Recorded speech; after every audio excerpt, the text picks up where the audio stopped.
토토이 한국어 팟캐스트. 안녕하세요.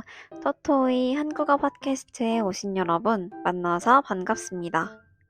오늘은 2월 9일 일요일이에요. 드디어 결혼식을 마치고 팟캐스트 영상으로 돌아왔습니다. 그동안 다들 잘 지냈나요? 저는 결혼식 이후에 신혼여행을 다녀왔어요. 여행을 다녀오면서 푹 쉬고 한국으로 돌아왔습니다. 저도 얼마 전에 결혼식을 마쳤고 제 주변에도 결혼을 하는 친구들이 정말 많아요. 그래서 오늘은 한국의 결혼 문화에 대해 소개해 볼까 해요. 한국의 결혼식을 준비하는 과정은 어떻게 되는지 자세하게 소개해 드릴게요. 그럼 시작해 볼까요? 한국에서는 보통 결혼식장에서 결혼을 해요. 보통은 1년 전에 어떤 예식장에서 결혼을 할지 정합니다. 일찍 준비하는 편이죠.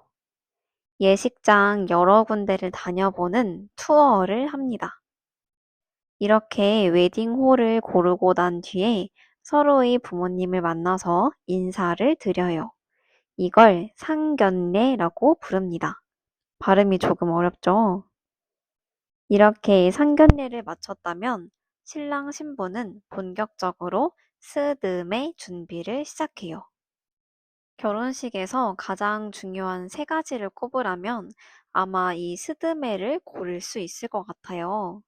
스드메는 스튜디오, 드레스, 메이크업의 줄임말이에요. 이 스드메는 결혼식 준비 과정에서 굉장히 중요한데요. 신랑 신부의 스타일을 완성하는 세 가지 요소입니다. 제일 먼저 스튜디오는 스튜디오 촬영을 의미해요. 결혼식을 준비하면서 스튜디오에서 웨딩 촬영을 합니다. 요즘에는 다양한 스타일의 촬영이 가능한데요. 커플의 개성을 반영해서 촬영을 할 수 있어요. 자연광을 활용한 야외 촬영을 하기도 하고, 빈티지한 배경의 야외에서 촬영을 하기도 하고, 실내에서 촬영을 하기도 합니다. 촬영을 한 이후에는 이 중에서 마음에 드는 몇 장을 골라요. 고른 사진은 업체에서 보정을 해줍니다. 팔뚝을 더 갸름하게 만들어주기도 하고, 옷이 구겨져 있으면 그런 것들을 없애줘요. 보통 한 번 촬영을 할 때 적어도 2,000장 정도는 사진을 찍습니다. 그런데 이 사진을 전부 받으려면 추가로 금액을 내야 하는 업체들도 있어요. 그래서 요즘에는 한국의 결혼 문화가 이상하다는 의견도 나오고 있습니다. 저는 야외에서 사진을 찍었어요. 다음으로 드레스. 드레스는 결혼식 당일에 입는 드레스예요. 제가 듣기로는 미국에서는 결혼식 날 입을 드레스를 구매하러 간다고 하더라고요. 한국에서는 드레스를 빌려서 입어요. 여러 드레스 업체를 다녀보면서 나랑 잘 어울리는 드레스를 찾아요. 이걸 드레스 투어라고 합니다.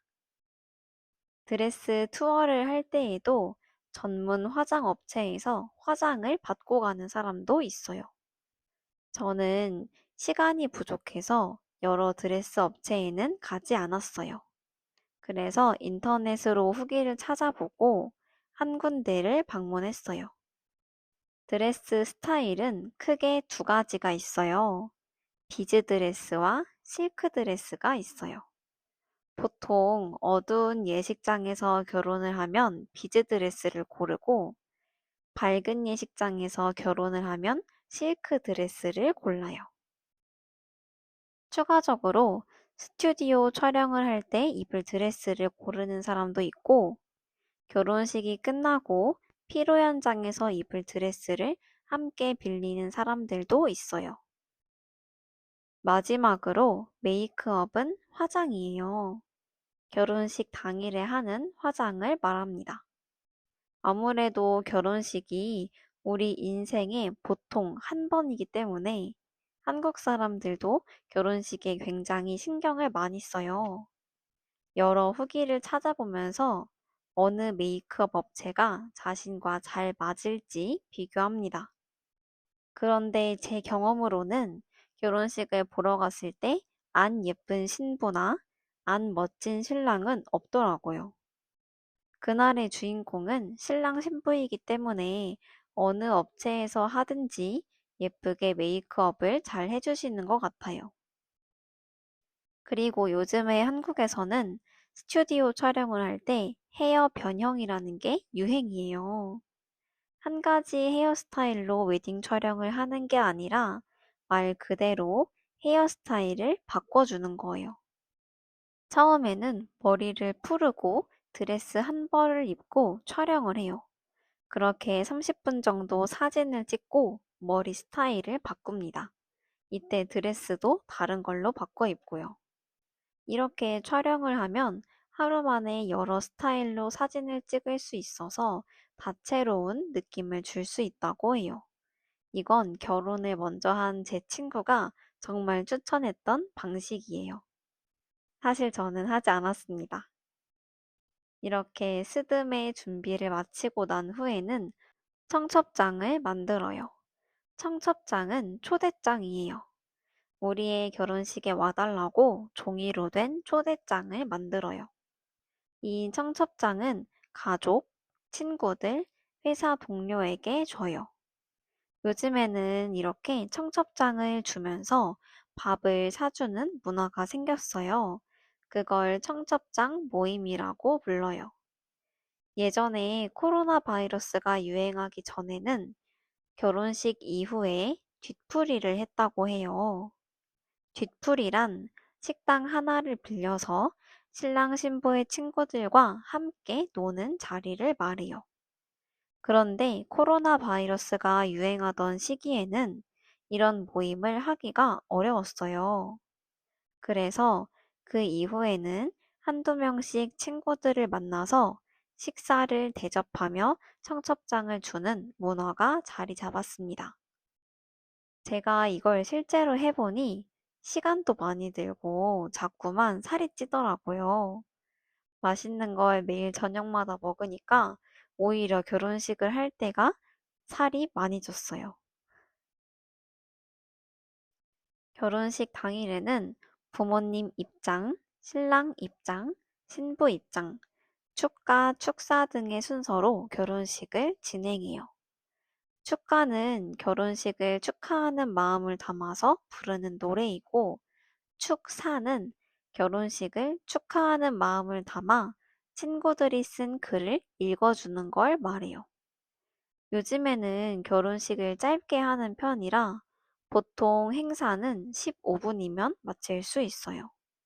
그리고 결혼식이 끝나고 다 같이 사진을 찍는 시간이 있는데 그게 15분 정도 걸려요. 1년 동안 준비한 결혼식이 30분 만에 끝나게 되는 거예요. 그런데 결혼식에 들어가는 비용이 만만치 않습니다. 그래서 요즘에는 이런 결혼식 문화에 부담을 느끼는 사람들도 많아졌어요. 결혼식을 아예 올리지 않는 사람들도 있고 또 작게 여는 사람들도 있습니다. 가족이랑 친척, 정말 나랑 가까운 지인들만 모아서 작게 결혼식을 올리는 스몰 웨딩을 하기도 해요. 결혼식이 끝나고 나면 결혼식 비용을 결제합니다. 웨딩홀을 빌린 비용이나 웨딩홀 뷔페 비용, 그 외 사진을 찍어준 작가님께 드리는 비용 등 여러 가지 비용을 결제합니다. 그 후에 집으로 돌아와서는 감사 인사를 전해요. 결혼식에 참여해준 사람들에게 감사하는 마음을 담아서 연락을 보냅니다. 마지막으로는 축의금을 계산해요. 축의금은 결혼을 축하하는 마음을 담아서 주는 돈을 말해요. 보통 봉투에 담아서 현금으로 돈을 주기 때문에 현금을 세어보고 은행에 가서 통장에 돈을 넣으면 끝입니다. 여기까지 한 후에는 신혼여행을 갑니다. 많은 사람들이 일주일 정도 신혼여행을 가요. 이때 여행을 결혼식 당일에 가는 사람들도 있고, 결혼식 다음 날에 가는 사람들도 있어요. 저는 당일에 가면 조금 바쁠 것 같아서 다음 날에 신혼여행을 갔어요. 신혼여행을 가서 푹 쉬다가 집으로 돌아올 때쯤에는 답례품을 주문했어요. 답례품은 결혼식에 참석한 사람들에게 주는 선물이에요. 회사에 돌아갈 때 사람들의 책상 위에 하나씩 두면 됩니다. 이렇게 답례품까지 주고 나면 정말로 결혼식이 끝났어요. 제가 팟캐스트에서 설명하지 못한 세부적인 것들이 상당히 많았지만 이게 대략적인 한국의 결혼식 모습이에요. 이번 팟캐스트를 만들면서 여러분들은 어떤 생각을 했는지 너무 궁금했어요. 또 다른 나라의 결혼 문화는 어떤지 궁금하기도 하고요. 아무튼 저는 결혼식을 무사히 끝내서 참 행복하고 후련해요. 많은 사람들이 우리를 축하해주기 위해서 시간을 내준 게 참 감사하더라고요. 저도 결혼식을 할까 말까 고민을 했었는데 결론적으로는 하길 잘했다는 생각이 들었습니다. 오늘은 이렇게 한국의 결혼식 문화에 대해 살펴보았어요. 이번 팟캐스트가 여러분들이 한국의 문화를 이해하는 데에 도움이 되었다면 구독과 좋아요도 부탁드릴게요. 다음 시간에도 한국의 이런저런 이야기를 전하는 팟캐스트로 돌아오겠습니다. 그럼 다음 주에도 만나요. 안녕.